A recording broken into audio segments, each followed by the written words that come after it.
വയനാട് ചൂരൽമല ദുരന്തം പ്രമേയമാക്കി Kesari മുഖ്യപത്രാധിപർ doctor NR മധു സംവിധാനവും രചനയും നിർവഹിച്ച നിഴൽ മരങ്ങൾ എന്ന ഹ്രസ്വചിത്രം പരിസ്ഥിതി ദിനത്തിന്റെ ഭാഗമായി റിലീസ് ചെയ്തു.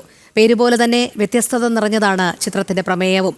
2 കുട്ടികൾ മരം നടാൻ നടത്തുന്ന അതിജീവനത്തിന്റെ കഥയാണ് സിനിമയുടെ ഇതിവൃത്തം.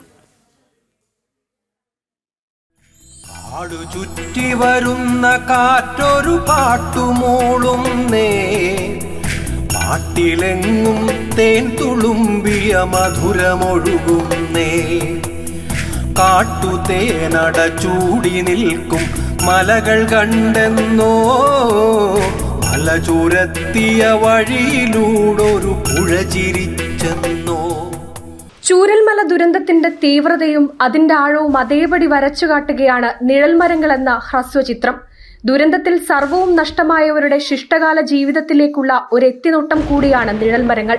2 കുട്ടികൾ മരം നടാൻ നടത്തുന്ന പോരാട്ടവും അതിനവർക്ക് വഴികാട്ടിയാവുന്ന അധ്യാപകനിലൂടെയാണ് കഥ മുന്നോട്ടു പോകുന്നത്.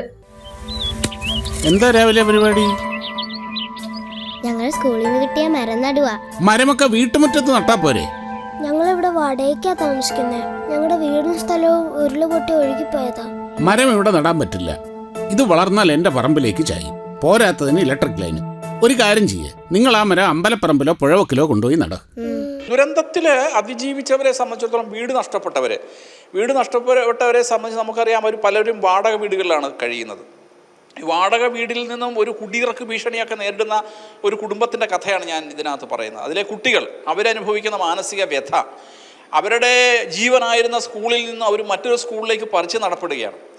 അപ്പോൾ അവരെ തേടിയെത്തുന്ന പഴയ സ്കൂളിലെ മാഷ്, അതിലൂടെയൊക്കെയാണ് കഥ പോകുന്നത്. നമുക്കറിയാം, വയനാട് ഈ ദുരന്തം നടന്ന ചൂരൽമലയിലെ സ്കൂളിലെ ഒരു അധ്യാപകൻ അതിൽ പൊട്ടിക്കരയുന്ന ഒരു ദൃശ്യമുണ്ട്. അത് സത്യത്തിൽ അതാണ് എൻ്റെ മനസ്സിൽ ഈ അധ്യാപകനെ രൂപം കൊടുക്കാനുള്ള ഒരു കാരണം. പക്ഷേ ഈ സിനിമയിൽ ആ അധ്യാപകന് നേരിടുന്ന പരിസ്ഥിതി പ്രവർത്തനത്തെ അട്ടിമറിക്കുന്ന രാഷ്ട്രീയ മണ്ണ് മാഫിയ ലോബി ഈ അധ്യാപകനെ തന്നെ ഉന്മൂലനം ചെയ്യുന്ന ഒരു ഇതിവൃത്തമാണ് ഈ സിനിമ. ഹ്രസ്വചിത്രത്തിന്റെ നിർമ്മാണം നിർവഹിച്ചിരിക്കുന്നത് Mahatma Gandhi college of mass communication ആണ്. പരാജയപ്പെടുന്ന പോരാളികളുടെ യുദ്ധമാണ് പരിസ്ഥിതി പ്രവർത്തനം. എന്നാലും നാം പോരാടിക്കൊണ്ടിരിക്കുക എന്ന ഓർമ്മപ്പെടുത്തലാണ് ഈ ഹ്രസ്വചിത്രം. കണ്ണു നനയിക്കുന്ന, ഏറെ ചിന്തിപ്പിക്കുന്ന, ശക്തമായ രാഷ്ട്രീയം പറയുന്ന ചിത്രത്തിന് വലിയ സ്വീകാര്യതയാണ് സമൂഹ മാധ്യമങ്ങളിൽ ലഭിച്ചുകൊണ്ടിരിക്കുന്നത്. ജനം, കോഴിക്കോട്.